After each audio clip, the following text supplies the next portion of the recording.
Welcome back to Red Dice Diaries with John. Hi. And Hannah. And today we're going to be talking about animal companions. Yep.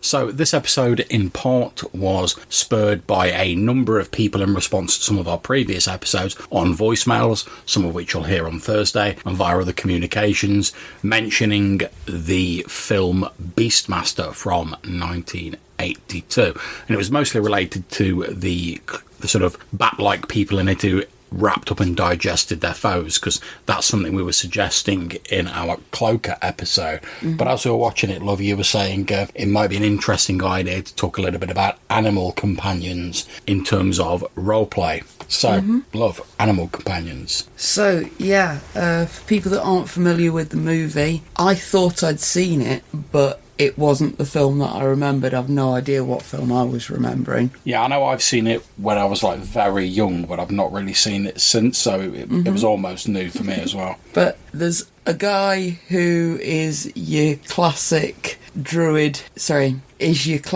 barbarian character who the bad guys have burned his village and he's wandering on his own through the wilderness. He wears a loincloth, he's very buff. He's got blonde hair and a little gold circlet on his head. Yeah, he's basically the film version of He-Man. Yeah. And he picks up a series of animal companions as he goes through this movie, and they help him out at various points in the movie. And he has at the start he has a dog that gets killed. Then he has a hawk. He has the two ferrets, the sort of panther/tiger. And does he have anything else? I think that's it, isn't it? Mm-hmm. Yeah. And you kept asking about the horses, because all the bad guys had horses. Yeah, and I was just wondering, he's supposed to have these powers where he can look at an animal and he can sense their thoughts and communicate and basically tell them what to do. And the amount of times he gets charged by barbarians and evil bad guys on horses, and I'm like, why don't you just get the horse to rear up and turf that guy off it? Well, as I pointed out, there's a couple of things that were special about the animal companions compared to the bad guys' horses. First up, they were wild animals. They weren't domesticated animals. Second up, they didn't have a human sitting on their back, pulling their face around, which is probably very distracting whether somebody's trying to communicate with you telepathically or not. Yeah, so I agree with your first back. I see your point about them being domesticated animals. The only thing I'd say against the whole they've got someone sat in the back and pulling them around is if you can communicate with them and go, just rise up and flip backwards, and then you won't have that guy on your back pulling your head around. That seemed like quite a good bargaining chip if you're the old Beastmaster to me. Yeah, but if you're the horse that's done that a few times and got a whipping for it, you might not be quite so willing to do that for a complete stranger that just invaded your head. Yeah, I mean, I suppose it depends on how much you see the Beastmaster's powers as persuading them to do stuff, and how much it's him actually controlling them. Because there's certain points where it seems like he's directly controlling them in the film, and then there's other bits where it's sort of described or portrayed more as he's just communicating with him and they're helping him because they're his friends and stuff like that. Yeah, it does seem to imply that the animals have got their own agency in it. But anyway, you'd have to watch the film. Yeah, I highly recommend it. Go and give it a watch. If you like some cheesy 1980s swords and sorcery, which is never going to win any awards for original plots, because we've all seen everything in it probably done far better by other films. However, it's just an entertaining, cheesy fantasy romp, and there's nothing wrong with that. Yeah, and quick note, that's not a good way to start a conversation with a girl. But anyway... Yeah. So, in First Ed, I had a look through the player's handbook, and I couldn't find any specific bits about animal companions, except for one thing. Oh, right, okay.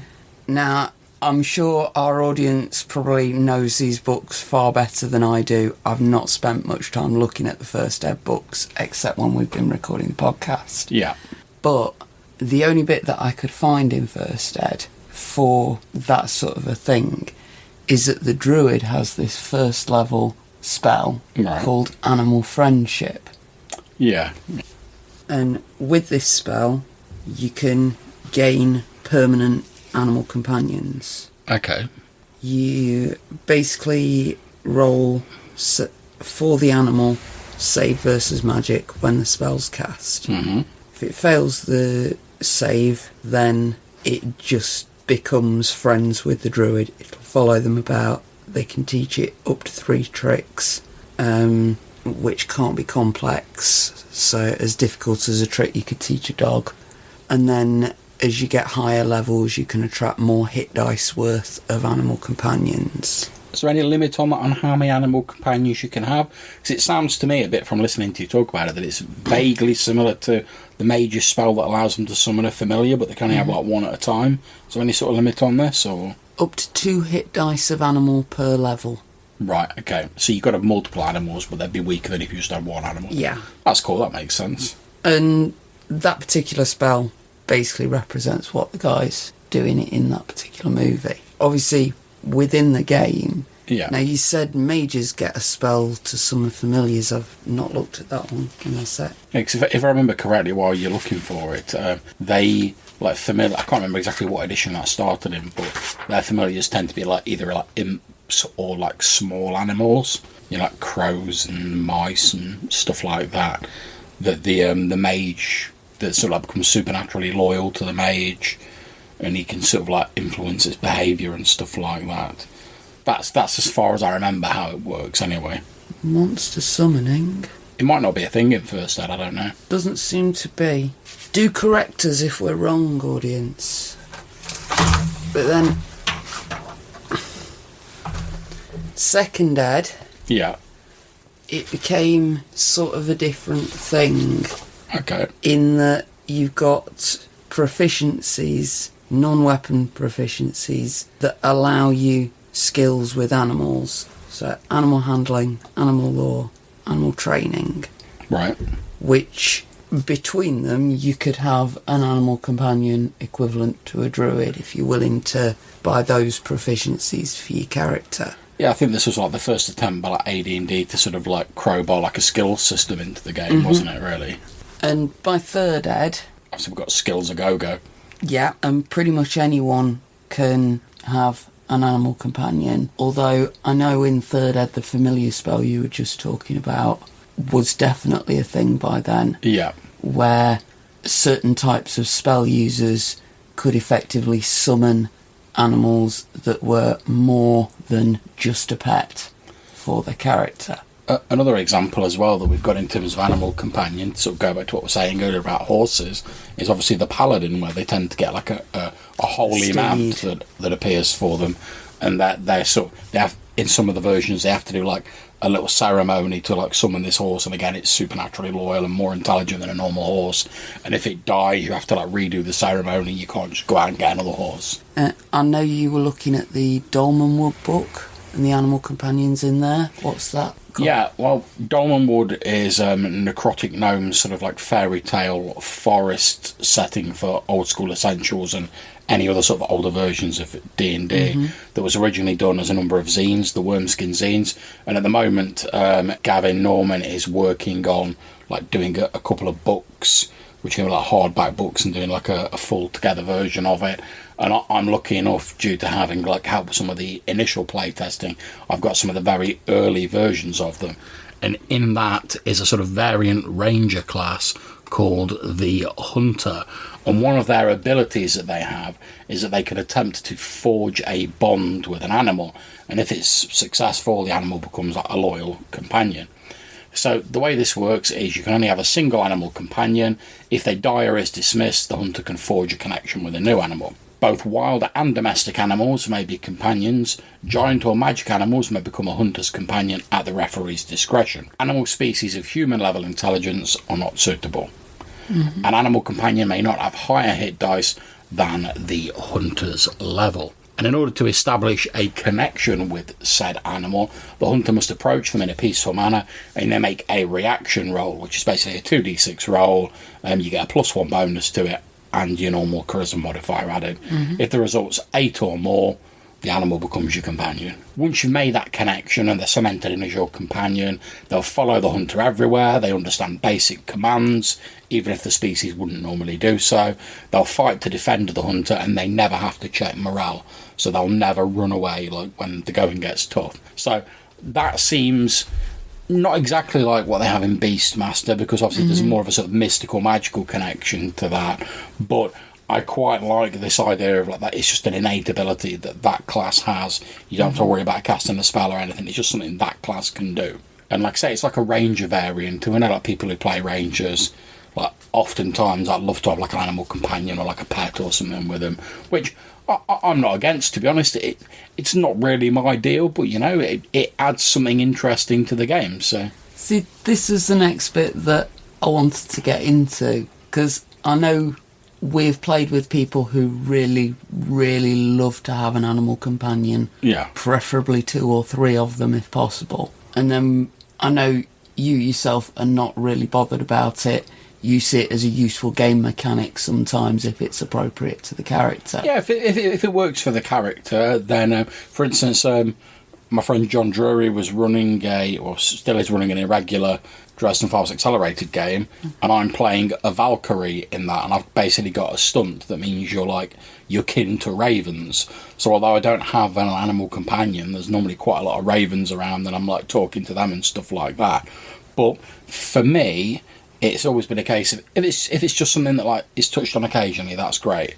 But effectively, it's another NPC that's always knocking around with the party. So there's 2 ways to play that. Either I've got to like play another person, and I'd rather concentrate on playing my character, or the GM's got to do it, and the GM's got enough work. Or I can just sort of have it there as like an occasional thing and not really paying much attention. And I'm like, well, if that's the case, I may as well have just not put my time into something else. But like I said, that's just my opinion. So you sort of touched on a couple of things there that I wanted to go over. Okay. One being like the fact that some people are enthusiastic for this and some people aren't. And that with the right player group, you could make some really interesting themed games. Oh yeah, I mean, for some people it's like Pokemon, you know, like anytime you see an animal, you've got to like grab it. Indeed, yeah. I have made a note of like the Pokemon world is very much that kind of thing. The His Dark Materials world you might consider to be that as well, with Lyra and the Demons, Northern Lights, that story. Yeah. Some player groups might really go for something like that, so if you've got an idea for it, it could be really interesting, but you'd need to make sure you'd got the right player group that really wanted to get into it. I think the danger, well, one of the dangers as well with animal companions, and I don't mean to sound like a naysayer, is that because there's an extra like amount of mechanics involved, because it is an extra NPC. Even if you have no characterization of like your pet wolf or whatever, and it's just like it makes an extra attack. Most GMs will normally either say, "Oh, the wolf just acts on your turn," or it might roll separately. But either way, effectively that player has sort of like doubled up their time in the spotlight. Now that's with one animal. If somehow you manage to wangle a number of them, can you imagine being in like a combat in a game, and let's say there's 4 people in your adventuring party, so it comes to your go, you take your couple of actions, moves on to the next person, you take your couple of actions, it gets to like Ranger Supreme in his go, and he's like, oh, I'll take my action, now I'll take my first animal action, now I'm going to take my second animal action, now I'm going to take my third animal action, and so on and so forth. But it might tie up the game so that it can't get round to the other players. So, ways that I could suggest to not necessarily remove that, but make it less irksome. Yeah. For one thing, you don't need to have an animal companion in every single situation where you're rolling dice. Your animal companion doesn't need to roll dice as well. Your eagle doesn't care about how difficult it is to get across that rope bridge. You know, that sort of thing, you can take it into consideration. But also, if everybody has got these companions of some sort, then everybody is involved in that mechanic in some way. Yeah. And what I would probably suggest would be that, obviously, you'd have to work this slightly differently on Zoom or whatever, but in a classic tabletop situation, the person on your left rolls for your animal companions. You roll for the person on your right's animal companions. That way everybody's more involved in sort of supporting that part of the story. Okay. Now, I've got another suggestion as to what you could possibly do for it. Instead of having like the animals roll separately, just have them provide a modifier or a bonus to the player character's roll. So let's say, for example, again, to take the archetypal sort of like ranger with a wolf companion, you say like, all right, the wolf stays by your side. If you wanted to do something like non-combat-y, like, you know, oh, I'm going to get the wolf to sniff out whether it can sense a trail or whatever, that's fine. You just roll with that. If, I see our own animal companions decided to turn up. You're right, Phantom. Meow. So, but yeah, once you get into combat to the business end of things, and the wolf's like at your heels, when you make a roll to attack, instead of saying, right, make your players attack, make your player character attack, right, make your wolf attack, just say, make your attack, you're going to get X plus bonus because you've got the wolf jumping in as well, and you're going to do X amount of extra damage because as you're stabbing the monster, the wolf is also biting them. And that's still just one roll, a few modifiers, it's all nicely dealt with. It still takes the same amount of time for one person to have their turn. You got something else to add? That's very informative. Although I can't lay any claims to us being Beastmasters, we're more like Biscuit Masters as far as the cats are concerned. Yeah, that's right, isn't it? I've not got any with me, and you missed out on the bacon bits earlier because you were asleep. Yeah, sit down then. Good girl. So,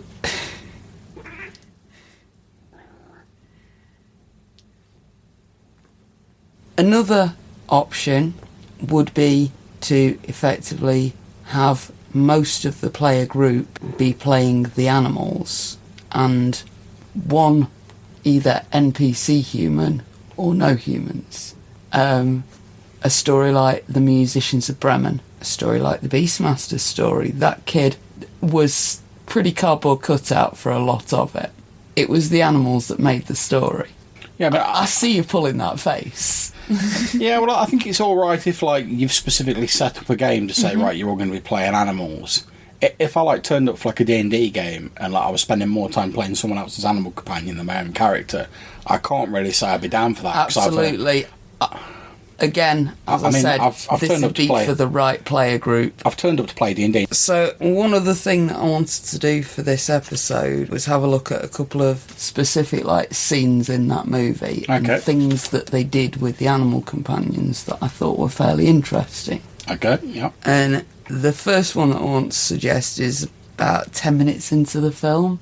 Shortly after he's met the ferrets, he got himself in a mess. He got the ferrets to help him out of that mess. One of them got in trouble, and then he saved the ferret. Yeah, when he was in the quicksand. Yeah. So then they go on, and a little bit further down the road, there's some guys hassling a big cat. And we weren't quite sure whether it was a panther or a tiger, or some... Yeah, because it has like the black coloration like a panther, but it also had the stripes, didn't it? Yeah. You could see. But anyway, cool looking big cat. Yeah. But they got it tied down and they're pestering it with spears and stuff. And the guy's like, yeah, we're going to go and rescue this big cat.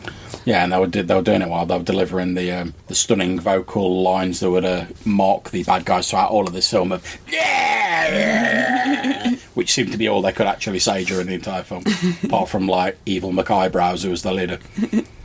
So, what contribution can a ferret make to a fight with like 3 or 4 sort of burly minions? Okay, well, I mean... And what they did was they had them distract one guy by stealing an arrow from his crossbow, which is not a very big thing. You've got the bit later on when they got that guy's trousers as well to, like, distract him. Yeah, but it was such a little thing, but it was enough to tip the fight so that the player character could go in and win. Yeah, and I mean, as you say, it didn't require any dice rolls. It just got one minion out the way. Okay, there's your ferret moved across the board. There's the minion out of the battle area. You've now only got 3 to fight for a minute or 2. Well, I mean, with that, I could see that you could...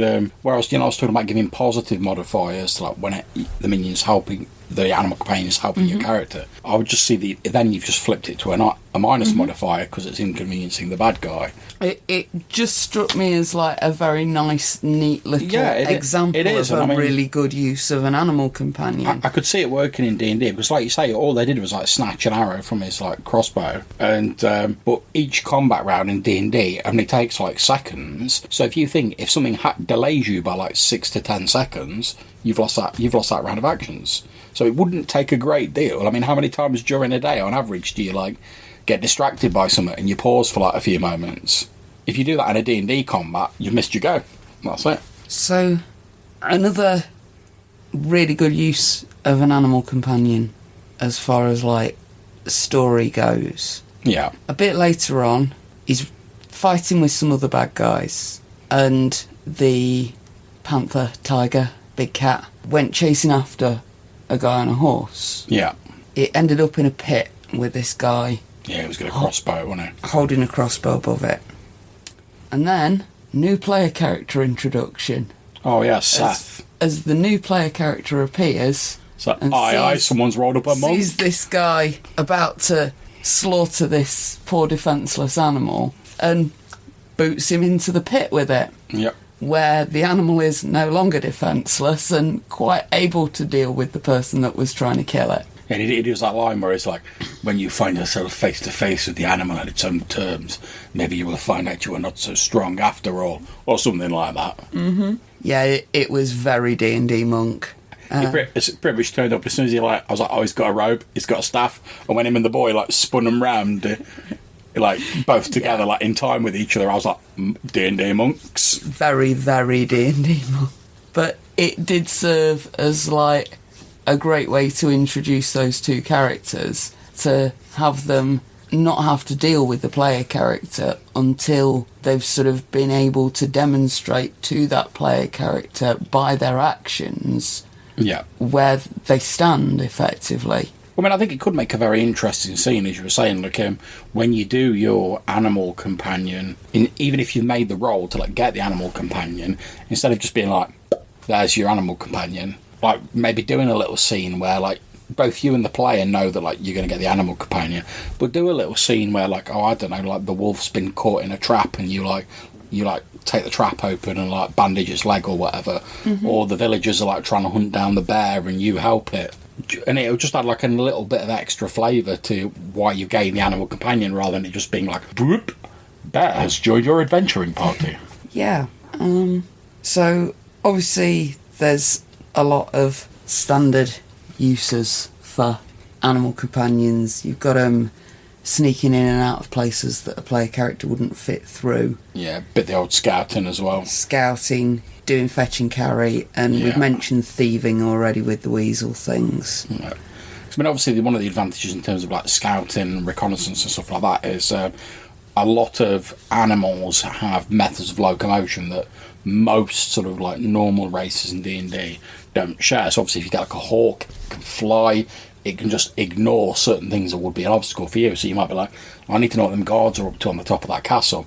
Well, I can either like climb that castle and risk getting shot and going through the heart of that, or I can just ask the hawk to like fly over and like tell me what's going on. Or like likewise, if you've got an aquatic animal, there's a limit to how long you can hold your breath. But if you've got some sort of like amphibious animal or something that can go on land and water, maybe you come across like a deep lake and you're like, oh, how deep is that lake? You can send your animal companion in or to check the way out and stuff like that. Or maybe even like an animal that can see better in darkness than you can. So, yeah, any other uses of animal companions that you want to talk about? Well, I think obviously we've already sort of touched on it, but obviously you've got the sort of combat support role where effective, and you've got the sort of, if you want to look at it this way, you've got the sort of like hit point reserve role where if you're fighting a monster, like a big monster, and there's you and 3 other members of your party, the monster has a choice of 4 people to hit, assuming you're all around it, and they're all player characters. Whereas if you throw in like a few sort of disposable NPCs or like animals, suddenly it's got like a wider choice, so you're spreading that any possible damage out amongst multiple targets, so each target individually is taking less damage. So instead of being like, oh, 2 people have got hit and they've each taken like 10 points of damage, you stretch it out to 4, suddenly it's only like 5 points of damage to each of them, which is much more manageable on an individual level. So you could use them for that. Like I said, we've talked about scouting. There's various other bits and pieces, most of which rely on the animals having senses to a degree that we don't have. So we mentioned like the wolf, with it being able to scent things and follow trails and stuff like that. So I think there's a lot you can do with an animal companion, but I think to bear in mind just how much spotlight time is being devoted to it, because I've certainly been in games where there's been like people who are like mad about having various different animals, and if they're not spending like half an hour talking about what each animal's doing and like moving each animal about and like coming up with detailed plans involving each animal, they're not happy. Whereas the rest of the player characters who are sat there like listening to like 3 hours worth of someone talk about what they want their pets to do, it's not exactly riveting. But if used judiciously and with a bit of a light touch, they can add a level of interest to a game. And the sort of like the Beastmaster, for want of a better term, is a fairly archetypal concept within fantasy. We all know the ranger who's got the wolf, or the guy who's got the hawk and stuff like that, or the thief who's trained a small animal to go and steal things for him. So I think it's worthwhile just giving it a little bit of thought about how you'd want to include that in your game, if you do, without letting it overtake your entire game. So, there you go. That's half an hour on animal companions. Indeed. If you've got anything you would like to say to us about animal companions or anything else, you can get in touch with us in one of two ways. You can leave us a message on the SpeakPipe website, there'll be a link in the description down below, or you can send us an email to rddrpgpodcast@gmail.com. We really do enjoy listening to your call-ins. So thank you very much. We hope you've enjoyed that episode on animal companions. Take care, and whenever you're playing, have fun. We'll see you soon. Bye.